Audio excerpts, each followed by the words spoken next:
Y'all know what this is? Apparently, it's the rarest tool in home design.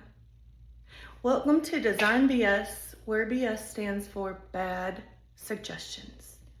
And the bad suggestion today is buying furniture without measuring. So you order a sofa and it's too long. The table blocks traffic because it's too wide. The dresser doesn't fit in the space where you want it because it's too tall. Nightstands don't fit because you don't have enough room.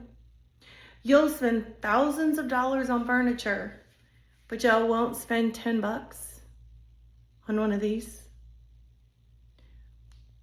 Measure the room. Measure the furniture. Measure the doors the stuff needs to get through to get to the room where it's going to be. Measure the walkways. Measure, measure, measure. Because hope is not a design strategy. And furniture doesn't automatically shrink when it gets delivered. So I'll see you next time on Design BS.